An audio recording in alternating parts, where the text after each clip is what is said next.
উচ্চশিক্ষার শেষে যারা চাকরির বাজারে যুদ্ধ করে ক্লান্ত, রাইড শেয়ারিং ছিল তাদের শেষ অবলম্বন। কিন্তু জ্বালানি তেলের বর্তমান সংকট সেই শেষ সম্বলটুকুও যেন কেড়ে নিচ্ছে। হাড় ভাঙা খাটুনির পর লাভের অঙ্ক মেলাতে গিয়ে এখন দিশেহারা শহরের হাজারো শিক্ষিত যুবক।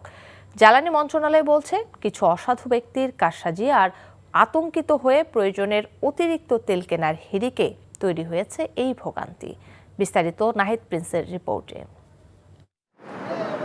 আব্দুল মাজেদ, নওগাঁর সাপাহারের এই যুবক অনার্স শেষ করে এক বুক স্বপ্ন নিয়ে ঢাকা এসেছিলেন একটি ভালো চাকরির আশায়।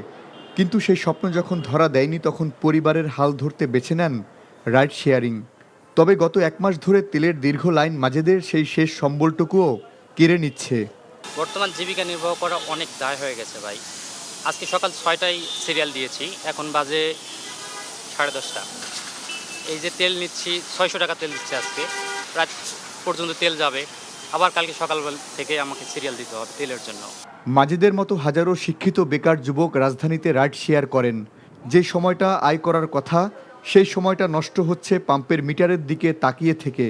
আগে ইনকাম হতো 1500-2000, এখন তাই যে 1000 কামাতে পারি না, দিন চলে যায়। এই যে তেল নিতে দিন চলে যায়। তো আজকে আমার তেল ভরতেই হবে, নাইলে ঠিক আছে হয়তো বা কেরানীগঞ্জ কোথাও গেলে আটকে যাব। তবে সংশ্লিষ্ট বিভাগ বলছে, দেশের তেলের কোনো ঘাটতি নেই, চাহিদার সিংহভাগই অভ্যন্তরীণভাবে মেটানো সম্ভব। তবে আতঙ্কিত হয়ে প্রয়োজনের অতিরিক্ত তেল কেনা এবং কিছু অসাধু ব্যবসায়ীর মজুতদারি এই কৃত্রিম সংকটকে উস্কে দিচ্ছে। আমার তেল মোটামুটি আছে হাফ ট্যাঙ্কি, মানে অফিসে যাতায়াত করার জন্য নিয়ে রাখি, কারণ আবার কোন সময় আবার লাইনে দাঁড়াবো।